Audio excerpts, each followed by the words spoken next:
Hello everyone, Manali here, BCBA, coming to you with a sneak peek into our topic of the week on Parent Academy's Facebook page. Parent Academy provides a private support group for subscribers as well as families who receive services from BPI.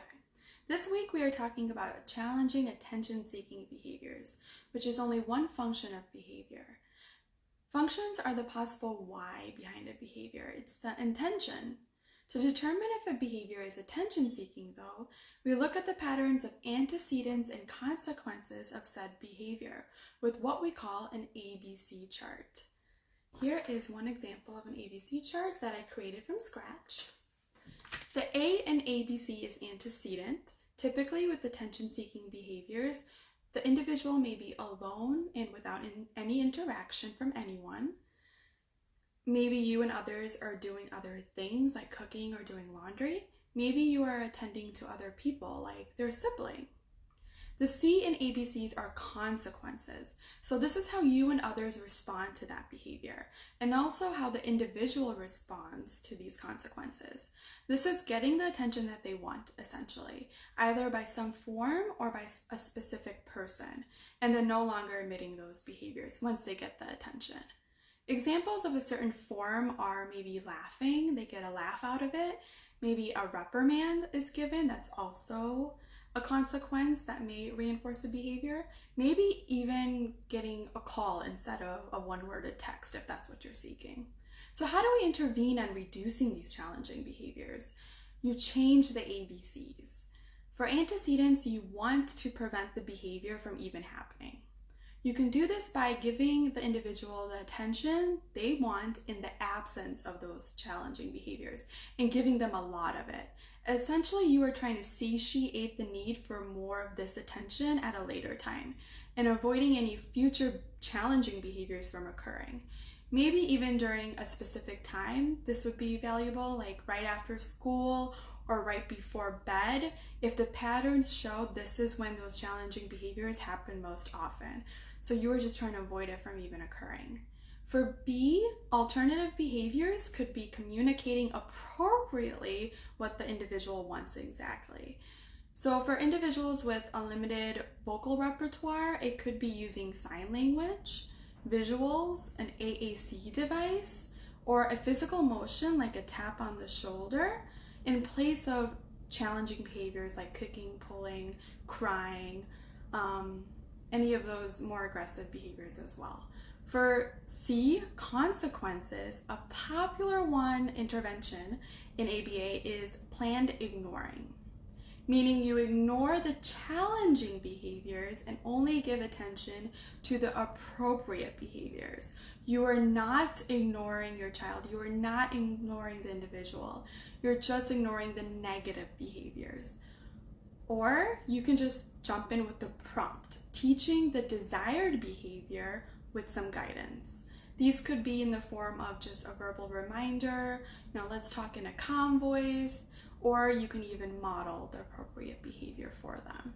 However, this also in turn provides some form of attention, so you want to be careful here that you aren't incidentally providing the attention they are actually seeking from you. It's a very fine line. Of course, sometimes behaviors can be a little too disruptive. Maybe in the library, the screaming can get too loud for others, or it could be even dangerous and risky to ignore. So if your child is climbing furniture to get attention, here we do have to intervene to protect the individual or even avoid further escalation. This is a time where you try to improvise and get creative with the form and type of attention you are giving. It's avoiding exaggerated attention.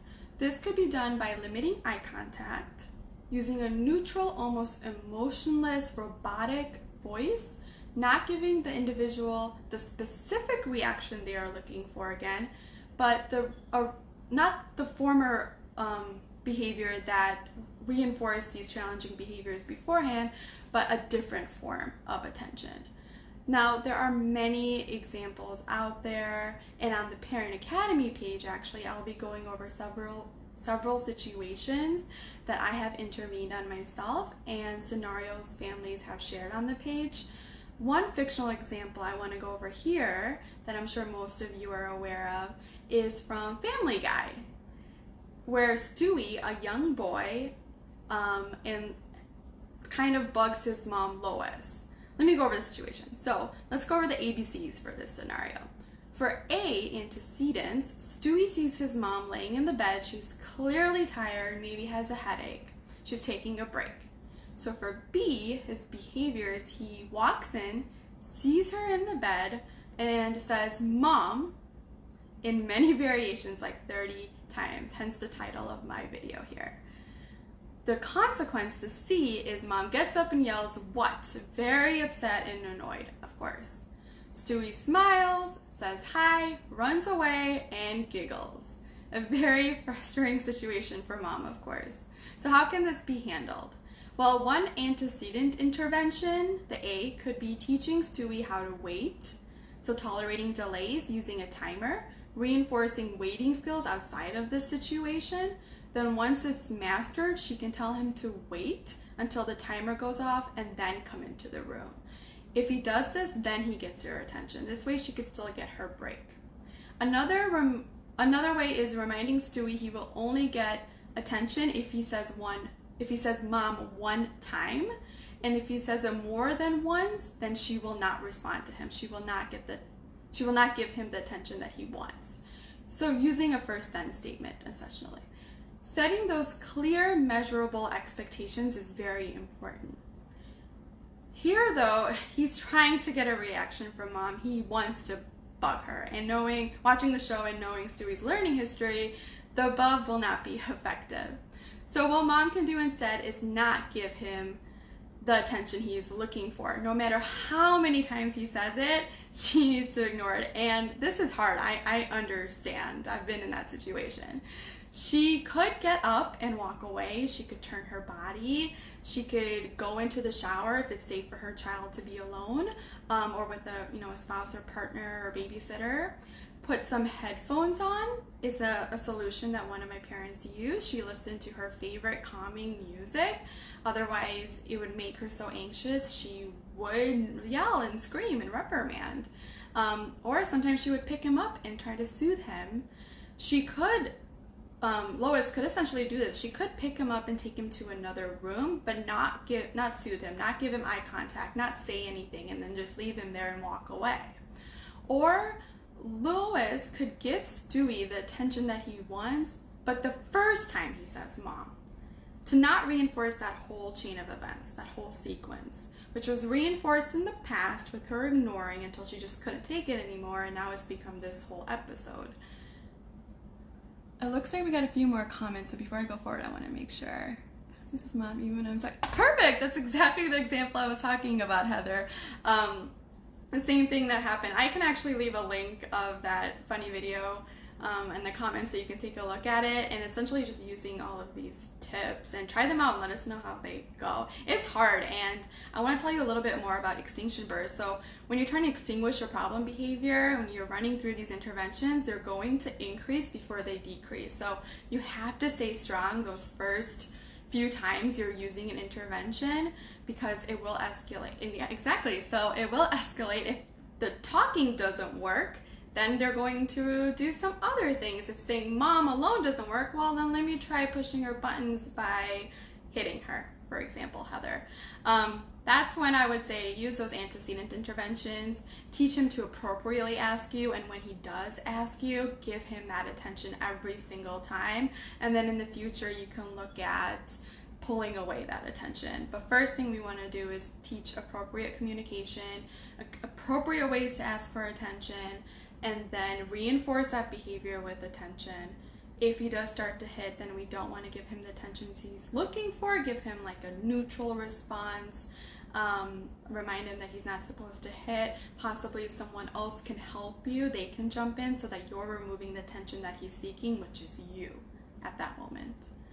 All right, if anyone is interested in more examples and discussion, ask us about Parent Academy. Tomorrow, Denise, who's a parent, I'm sure you've seen her face on this page, she will share her experiences with some challenging behaviors and replacement attention-seeking behaviors on the PA page. We also have ABC charts that are filled out with examples and ones that you can print out for your own use to determine if the function is attention-seeking. For a short time, you can get access to our page, our Facebook page, and our web series and materials for 1 month. Reach out to parents@bpiaba.com for more information on that. Heather, yeah, your girls are really young, so this is a great time to intervene. Early intervention is very key. And you know what? They're young. You're going to see these behaviors. If you don't want them to continue as they get older, this is the time to intervene. Of course, with their youngins, we want to give attention sometimes. It's part of it. It's part of raising young kids, and even as they grow up, of course, it's just choosing the right times, making sure you're reinforcing those, less intense behaviors and not the more intense behaviors that you don't want to continue. All right, everyone, I hope this was helpful. Do check out our website, our Pinterest, LinkedIn, Twitter, and Instagram pages for even more goodies. And have a beautiful week. If you have any more comments or questions, definitely leave them here and we will answer them.